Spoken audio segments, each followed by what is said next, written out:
Welcome to another edition of Radio Faces brought to you by HCC TV. I am proud that we are shooting this from the Clear Channel studios and John McClain couldn't make it, so in with me, Greg Cook, my In the Trenches partner on our sports talk radio show that can be heard on 790. How are you doing, Greg? Doing great, Indy. Good to be back with you on air now, not just the radio. That's right. So let's get right into it. There's so much to talk about. The Texans just had a draft. There's a lot going on in the NFL, but how can we not start talking Texans? So let's go right into it. The draft was over a week ago, and they just made their team better, worse, or did they stay the same? When you look at the number one pick, Whitney Merciless, 16 sacks in college, 8 forced fumbles, you think he's just going to fit right into that pass rush tandem of Brooks Reed and Connor Barwin. What's your thought on that? Well, I think he's a better athlete than Brooks Reed. I don't know if he'll come in and start right away, but I didn't think he would be there when the Texans drafted, so I had them projecting like Nick Perry from USC.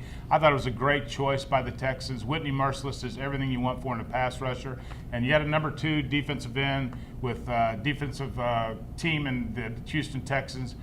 He's just going to come in and make them better. They're going to rotate in and out. Offensive linemen don't rotate. That's a nightmare when they bring in a fresh defensive lineman with new moves. He's just going to make a good defense that much better. Hey, when the number one position on NFL teams is the quarterback, I would think you really have to put a lot of stock into getting after that quarterback. You look at the New York Giants who won the Super Bowl. They did it with that NASCAR package when they talked about their defensive pass rushers. They would just put in multiple guys, whether they put them in the defensive tackle position, the defensive end, and now with this number one pick, the Texans could do something similar on passing downs. You could see a scenario where you have J.J. Watt and Antonio Smith on the inside, where you have the new pick, Whitney Merciless, and Connor Barwin, and even Brooks Reed in the mix. So you're talking about 5 pass rushers on the field on passing downs. I really like this. You're always throwing fastballs at the quarterback. But again, it doesn't stop at the first round. You look at the second round, they traded that pick away so they could pick up more picks. And a lot of people thought that they were going to go after wide receiver Ruben Randall, who was still left when they had that second pick,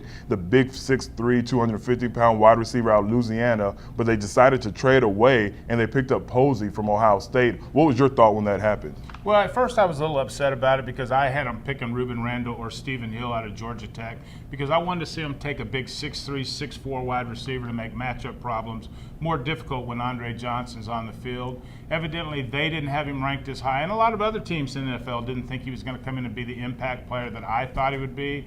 So I think there's maybe a little bit of a reach for DeVere Posey because he's not as big as those guys. He only played 3 games his senior year due to suspensions, but a lot of talent there, a lot of upside. And then, of course, they got Keyshawn Martin from Michigan State, who can also help in the return game. So there's a punt returner you're always looking for, Indy. When you say, if you're going to replace Jacoby Jones, make sure you have a guy that can also return punts. So these guys have a lot of upside, but whether they can step right onto an NFL field and impact the game significantly at the beginning, I just don't know. And I'm glad you brought that up. You talked about if you're going to replace Jacoby Jones. Right before the taping of this show, they announced that they released Jacoby Jones. He will no longer be a Houston Texan, and you have to feel that they made this decision after they made those draft picks. You have Posey coming in who could contend to be maybe that number 3 receiver. Then you have Martin, who was a very, very good punt and kick returner from Michigan State. He set some records for the school. He was among the top 10 returners for the Big Ten Conference. This is a guy that could come in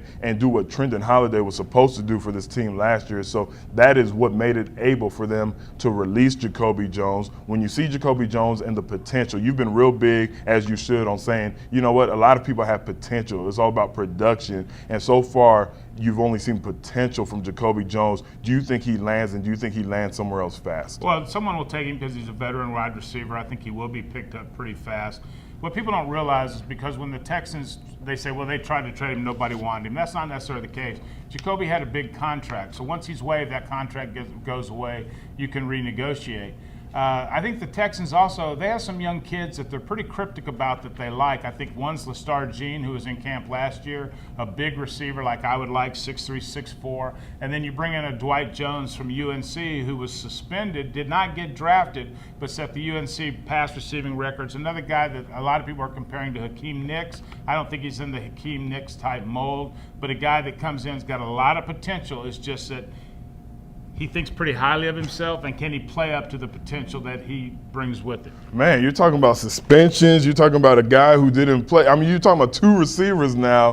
One was suspended when you look at Posey for 10 games. He only played in 3. Then you talk about Jones, who they bring in, rookie free agent. What's going on with the Texans? Aren't they known for going after high character guys don't get in trouble? Are they saying let's throw that out the window and just go for the best talent available? I think the Texans are actually realizing that some of these guys can be redeemed, that everybody that you're talking about, people want to call them young men, but these are kids. I mean, these are kids that have been enabled from high school through college. They've been the stud athlete, and so they've kind of been passed along. Some of these kids just make kid mistakes, and I think when you get them around veterans like Andre Johnson, when you get around veterans like, well, now not D'Amico Ryans had moved on, but and Antonio Smith, guys like that, they can show them how to be pros and hone their craft. And so I think the Texans can take more chances on big playmaker type guys because they realize how close they are to being a Super Bowl contender. And I'll tell you what, when you talk about being a Super Bowl contender, you have to talk about depth. We talked about getting after the passer, but with this 3-4 defense, you needed more depth at that 5 technique position. There's a guy that they picked up that I think may be the most valuable pickup of the entire draft. I know I'm going out there with the hyperboles, but Jared Crick, when he did not have an injury to his pec, he looked like a for sure first round pick. He drops to the 4th round. They pick him up. His pec is okay. That torn pec, he showed everybody that he did a 25 on the bench press rep, so he's proven that he's okay right there. What do you think about this pick? I couldn't agree with you more. I think he might be the steal of the entire 4th round in the AFC South. I mean, Jared Crick's one of those guys, high motor guy. You use that term a lot, but we've used it on Brooks Reed, and he lived up to it. Jared Crick will be another one of those guys that you'll watch him play, and you'll go, man, this guy will remind you of J.J. Watt just as far as his unbelievable motor in trying to get to the quarterback.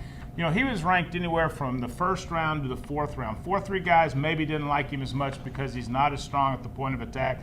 3-4 teams love him because he can get after the passer. The injury bug, I think, hurt him as far as his draft, but I think him being there in the 4th round is the steal of the draft. Yes, it was a steal, and I'm looking forward to him to produce early. Defensive end, that's one of those positions where once you get into the playbook, it's not like a quarterback, it's not like a cornerback where the learning curve is much steeper. I really think that early on he will be able to get in there, learn from Antonio Smith, and nobody wants to say it, but he might be the eventual replacement of Antonio Smith.